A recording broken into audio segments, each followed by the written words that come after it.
అందరికీ నమస్కారం. Welcome to our channel. అమ్మ చెప్పిన కథలకు స్వాగతం. ఈనాటి కథ ఎందుకు పనికిరాని ముందు జాగ్రత్త. వెంకటగిరి అనే ఊరిలో రామన్న సోమన్న అనేవారు ఉన్నారు. వారిద్దరు ఇరుగు పొరుగు వారే. వారిలో సోమన్న తనకు ముందు జాగ్రత్త ఎక్కువని గొప్పలు చెబుతుండేవాడు. పొరుగింటి రామన్నకి ఆ విషయమై ప్రతిరోజు సలహాలిస్తే ఆయన బుద్ధిగా విని సరే అంటుండేవాడు.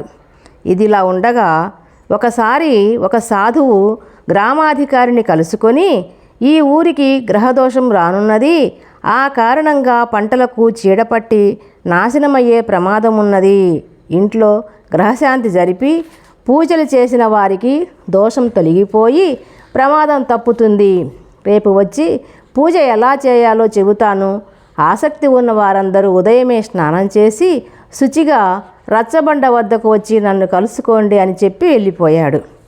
గ్రామాధికారి సరేనని ఆ మేరకు ఊళ్ళో చాటింపు వేయించాడు.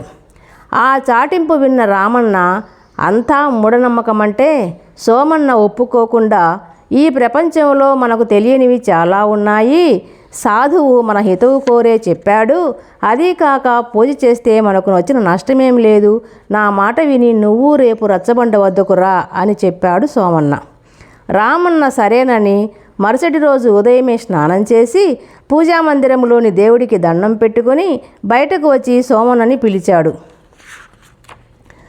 అప్పటికింకా నిద్ర కూడా లేవని సోమన్న రామన్న పిలుపు వింటూనే కంగారుగా లేచి త్వరగా పళ్ళు తోముకొని ఆదరాబాదరాగా బట్టలు మార్చుకొని బయలుదేరాడు.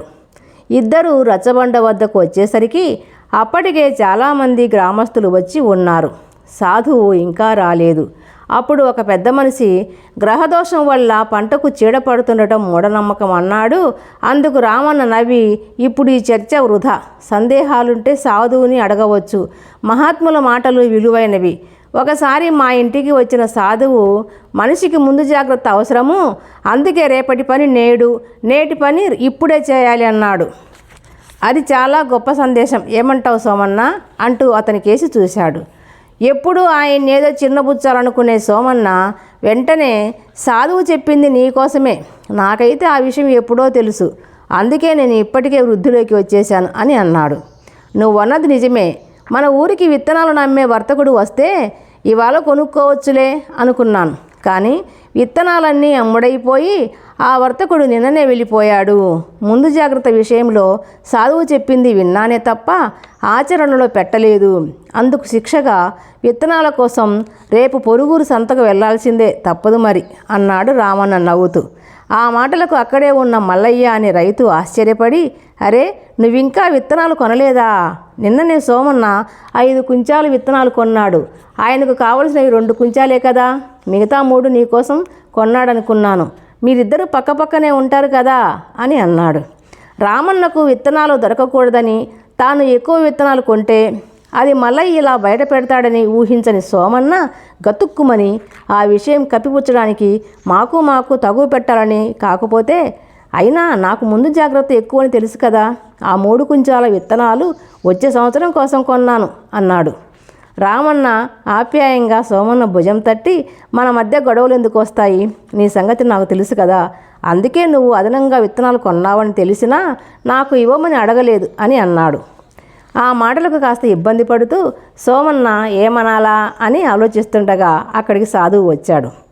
ఆయన అక్కడున్న గ్రామస్తులందరినీ చూస్తూ, గ్రహాల స్థితిగతుల వల్లే ఈ భూమి మీద విశేషాలన్నీ జరుగుతున్నాయి, నా మాటను మూఢనమ్మకమని కొట్టి పారేయకుండా ఇంతమంది రావడం నాకెంతో సంతోషంగా ఉంది, నేనిప్పుడు మీ అందరికీ ఒక్కొక్కరికి 1 చొప్పున మంత్రించిన ధాన్యపు గింజలు ఇస్తాను, వాటిని గుప్పిట్లో ఉంచుకొని ఇంట్లో దేవుడి విగ్రహం ముందు 108 సార్లు పంచాక్షరి మంత్రాన్ని జపించిన వారికి గ్రహదోషం తొలగిపోతుంది. మీరందరూ స్నానం చేసి శుచిగా వచ్చారు కదా, స్నానం చేయని వారికి గింజలిస్తే బెడిసి కొడుతుంది అని అన్నాడు. వెంటనే అక్కడున్న వారిలో సోమన్నతో సహా 10 మంది స్నానం చేయలేదని భయపడి వెనక్కు తగ్గారు. సాధువు వాళ్ళను చూసి, కలవరపడకండి, గ్రామాధికారికి కొన్ని అదనపు గింజలు ఇస్తాను, ఆయన పూజ అయ్యాక మీరు వాటిని ఆయన నుంచి తీసుకొని సత్ఫలితం పొందవచ్చు అని అక్కడున్న తక్కిన వారందరికీ తలా ఒక గింజ ఇచ్చి కొన్ని గింజలు గ్రామాధికారికి అదనంగా ఇచ్చాడు. అప్పుడు మల్లయ్య సోమన్న కేసి హేళనగా చూస్తూ, నీ ముందు జాగ్రత్త ఏమైంది? సమయానికి స్నానం చేసి వచ్చి ఉంటే నేరుగా సాధువు నుంచే ధాన్యపు గింజలు తీసుకునేవాడివి కదా అని అన్నాడు. రామన్న వెంటనే, అయ్యా, సాధువు నుంచి ధాన్యపు గింజలు తీసుకొని వాళ్ళలో మా సోమన్న కూడా ఉన్నాడని నాకు తెలియదు. స్నానం నియమం మిగతా వారందరికీ వర్తిస్తుందేమో కానీ ఆయనకు వర్తించదని సాధువుకు చెప్పి ఆయన చేతనే గింజలు ఇప్పించేవాణ్ణి. ఎందుకంటే మా సోమన్నకి ముందు జాగ్రత్త ఎక్కువ కదా, నేటి స్నానం నిన్ననే చేశాడు అని అన్నాడు. ఆ మాటలు విన్న వారందరూ గొల్లుమని నవ్వారు. రామన్న చేతిలో మరోసారి భంగపడ్డ సోమన్న ఆ తరువాత ఎన్నడూ ఎవరి వద్ద ముందు జాగ్రత్త గురించి మాట్లాడలేదు. ఇదండి ఈనాటి కథ. ఈ కథ మీకు నచ్చినట్లయితే లైక్ చేయండి, షేర్ చేయండి, సబ్స్క్రైబ్ చేసుకోండి ప్లీజ్.